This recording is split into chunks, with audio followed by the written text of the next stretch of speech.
Maka ketika Paus mengeluarkan dekret atau ajaran, maka kita harus mengikutinya. Karena apa?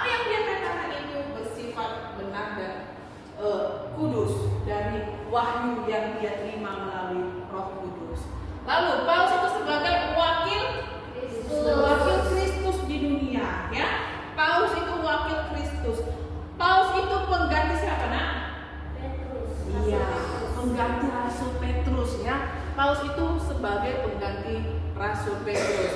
Paus dipilih dalam konklav. Baru-baru ini kita mengadakan konklav pada saat pemilihan Paus Leo ke-14 ya. Konklav itu dihadiri oleh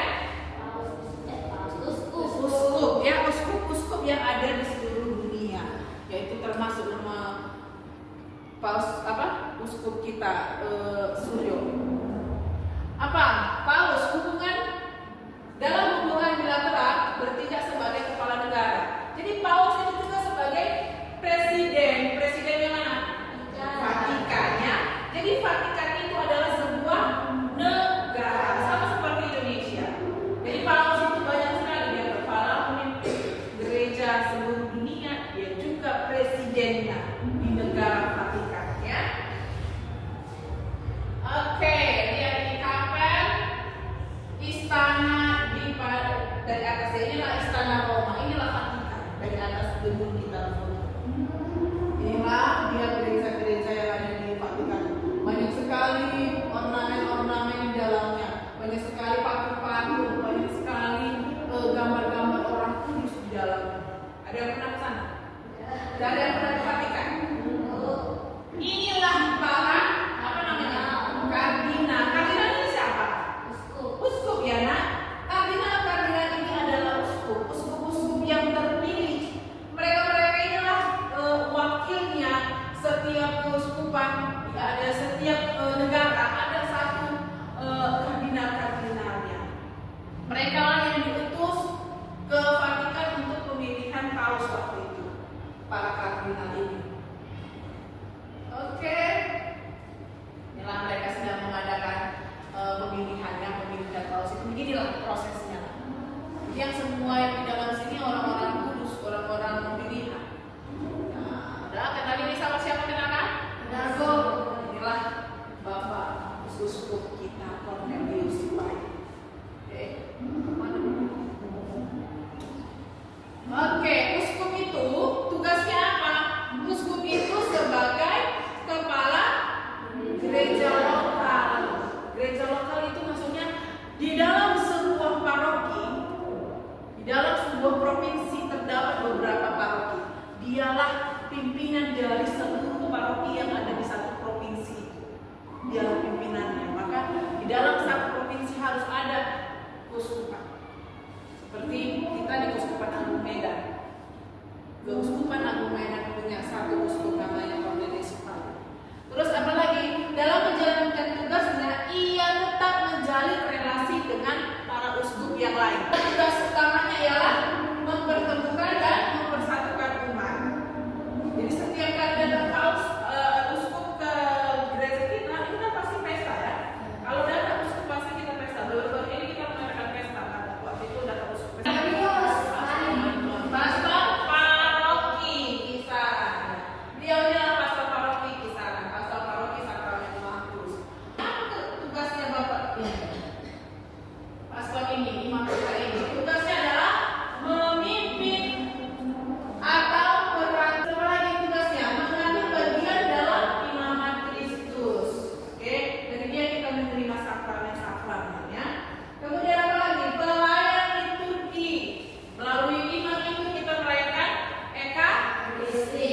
Tadi kan di atas paus, baru uskup, baru imam. Karena itulah susunan hierarki. Kemudian ini apa namanya? Diakon. Yang ini siapa? Dia calon imam. Ya, diakon ini juga terpilih. Dia bukan. Frater itu calon diakon. Sebelum frater itu masih calon sebelum jadi imam. Masih dalam proses belajar, proses pembelajaran menjadi imam. Jadi ketika mereka sudah tamat S1, kuliah kan mereka lagi belajar. Kuliah, selesai tamat mereka S1, ngambil profesi, kemudian mereka ngambil dia akan menjadi diakon. Ini prosesnya lama. Ada yang 8 tahun, ada yang 10 tahun. Makanya jangan diganggu ya. Kalau ada ganteng-ganteng diakon-diakonnya jangan diganggu. Dirawat, dijaga. Oke, catatan. Kardinal tidak termasuk dalam kelompok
yang kalian sudah paham?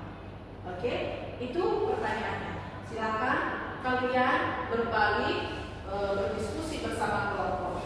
Nanti setelah itu baru kita presentasikan bersama. Kak.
kita dikerjakan.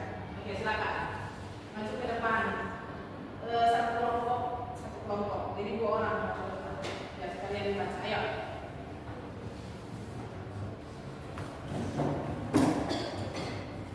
Yang lain dengar ya. Yang pertama baca dulu Sela.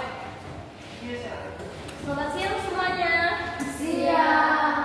Saya dari kelompok 1 mewakili teman-teman saya akan membacakan hasil dari diskusi kami. Pertanyaannya, apa peranan hierarki dalam gereja Katolik sejauh yang kami pahami? Peranan hierarki dalam gereja Katolik yang kami pahami yaitu hierarki memiliki peranan dalam susunan tugas para pemimpin gereja Katolik.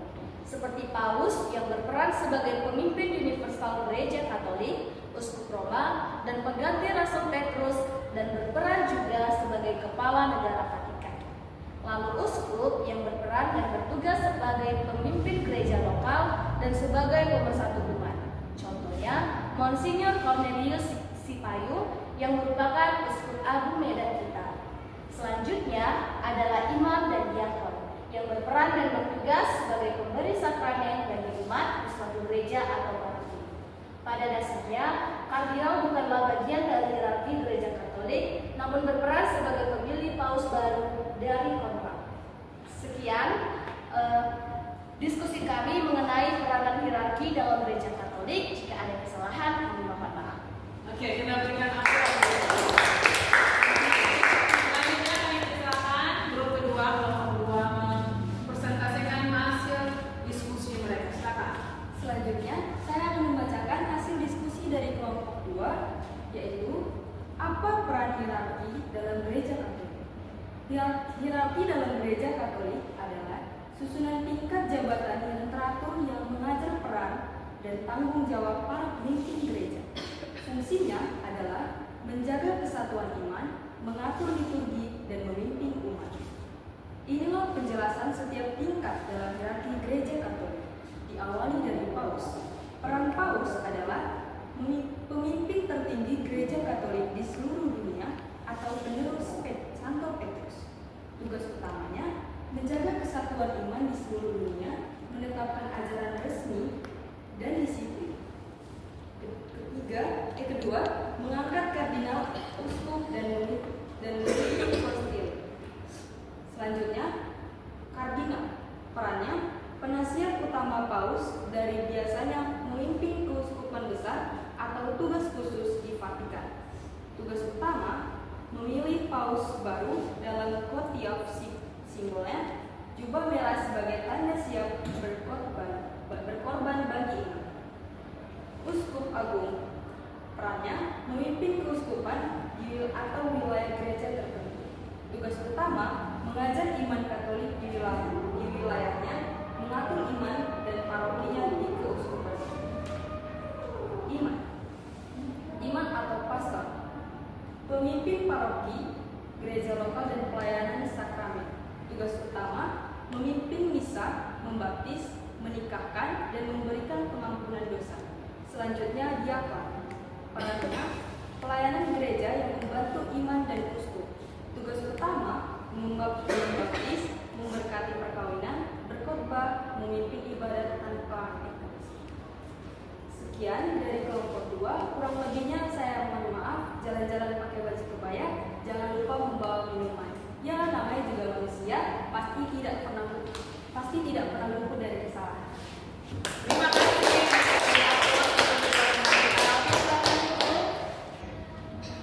Baik, terima kasih untuk kebersamaan kita hari ini. Pertemuan kita sudah selesai. Semoga apa yang kita bahas hari ini tentang peran hierarki di dalam gereja Katolik kita sudah paham, sudah mengerti bahwa peran hierarki itu gereja Katolik punya struktur yang jelas, ya. Baik, sekarang kita akan tutup pertemuan ini dengan doa penutup. Baik, sekarang kita mau sejenak, kita satukan hati kita berdoa dalam nama Bapa dan Putra dan Roh Kudus. Amin. Syukur dan terima kasih ya Tuhan buat siang hari ini kami telah selesai proses pembelajaran. Semoga apa yang kami pelajari hari ini boleh menambah ilmu kami. Sebentar lagi Tuhan kami akan meninggalkan